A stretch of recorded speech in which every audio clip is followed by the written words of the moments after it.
Israel target fix చేస్తే గురి తప్పే అవకాశం ఉండనే ఉండదు. ఇప్పుడు ఈ మాటలను మరోసారి నిజం చేసి చూపించింది. ఎక్కడ ఇజ్రాయెల్, ఎక్కడ ఇరాన్? దాదాపు 2000 కిలోమీటర్ల దూరం. అంత దూరం నుంచి యుద్ధ విమానాలు రెండు దేశాలను దాటి వచ్చి ఇరాన్ పై దాడులు చేశారు. ఇరాన్ మిలిటరీ ఏ మాత్రం గుర్తించలేకపోయింది ఈ దాడులను. ఎయిర్ డిఫెన్స్ కూడా అలర్ట్ చేయలేకపోయింది. అయితే ఈ దాడుల్లో మరో హైలైట్ ఏంటంటే ఐఆర్జీసీ చీఫ్ హొసైనీ సలామీ ఇంటిపై దాడి. ఇజ్రాయెల్ అతని అపార్ట్మెంట్ పై దాడి చేసింది. అయితే ఈ దాడిలో ఆ అపార్ట్మెంట్ లో ఆ ఇల్లు తప్ప మరే ఇంటికి కూడా చిన్న డ్యామేజ్ కూడా జరగలేదు.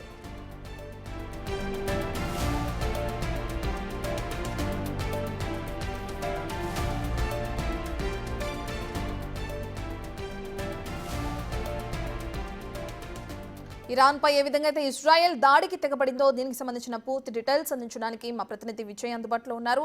రైట్ విజయ్, మనం చూస్తున్నాం సుమారు 2 కిలోమీటర్ల దూరంలో ఉన్న ఇరాన్ పై ఒక్కసారిగా దాడికి తెగబడింది ఇజ్రాయెల్. దీన్ని అసలు పసిగట్టలేకపోయింది ఇరాన్ అని కూడా తెలుస్తుంది. ప్రస్తుతం ఇరాన్ పరిస్థితి ఏ విధంగా ఉంది? దీనికి సంబంధించి అక్కడ ఉన్న అధికారులు ఎవరైనా స్పందించారా? ఎస్ రత్న, అయితే ఒక్కసారి ఇజ్రాయెల్ టార్గెట్ ఫిక్స్ చేసిందంటే ఖచ్చితంగా ముమ్మాటికి ఆ టార్గెట్ని అయితే రీచ్ అయ్యి సక్సీడ్ అవుతుంది ఇజ్రాయెల్ అనేది. అంతటి అడ్వాన్స్డ్ టెక్నాలజీ తోటి ఈ దాడులకైతే తెగబడిందని చెప్పాలి. అయితే ఇరాన్ పైన చేసినటువంటి దాడులు ఏవైతే ఉన్నాయో ఒక్కొక్క దాడి కూడా ఒక్కొక్క టెక్నాలజీతో కూడుకున్నటువంటి దాడులను కూడా ఇజ్రాయెల్ చేసినట్టుగా కూడా పూర్తిగా ప్రపంచానికి మరొకసారి కూడా ఇజ్రాయెల్ తన సత్తాని చాటిందనే చెప్పాలి. అయితే ఇరాన్ చుట్టూ అంటే ఇజ్రాయెల్ చుట్టూ ఉన్నటువంటి దేశాలన్నీ కూడా అటు సిరియా కావచ్చు, ఇటు ఇరాక్ కావచ్చు, ఇటు ఇరాన్ కావచ్చు, మొత్తం కూడా శత్రు దేశాలే ఉన్నాయి.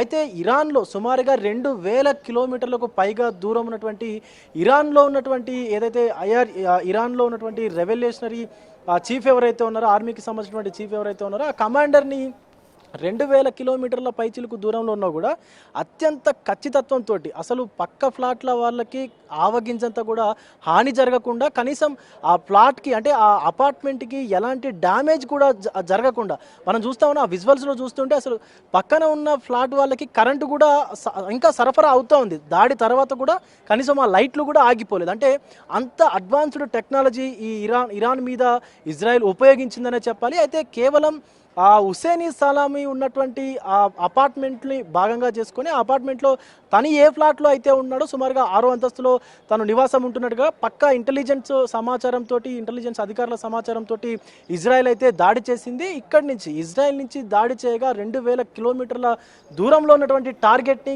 అత్యంత ఖచ్చితంగా కూడా ఇజ్రాయెల్ అయితే ఛేదించిందనే చెప్పాలి.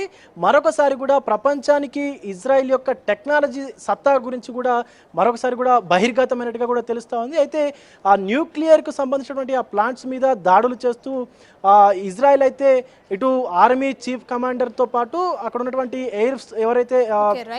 ఎయిర్ డిఫెన్స్కు సంబంధించినటువంటి అధికారుల మీద కూడా దాడులు అయితే చేసింది. అయితే వీటన్నిటినీ చూసుకున్నట్లయితే యుద్ధ పరిణామాలు ఏవైతే ఉన్నాయో చుట్టూ ఉన్నటువంటి ఇరాక్ కానీ, అటు సిరియా కానీ, even Iran defence system, air defence system ఏదైతే ఉందో అది పూర్తిగా కూడా అంటే కొలాప్స్ అయిపోయినట్టుగా కూడా తెలుస్తూ ఉంది. ఎందుకంటే అసలు కనీసం ఇజ్రాయిల్కు సంబంధించినటువంటి ఫైటర్ జెట్స్ లోపలికి వస్తున్నటువంటి సమాచారం కూడా ఆ దేశానికి సంబంధించినటువంటి ప్రధానికి కానీ, అటు ఎయిర్ డిఫెన్స్ సిస్టమ్, అటు ఎయిర్ ఫోర్స్కి కానీ, ఆర్మీ అధికారులకు కూడా ఇవ్వలేనటువంటి పరిస్థితి కనిపిస్తూ ఉంది. అంటే అంత అడ్వాన్స్డ్ టెక్నాలజీ తోటి ఇజ్రాయెల్ అనేది ఇరాన్ మీద దాడులు కొనసాగించినట్టు తెలుస్తోంది.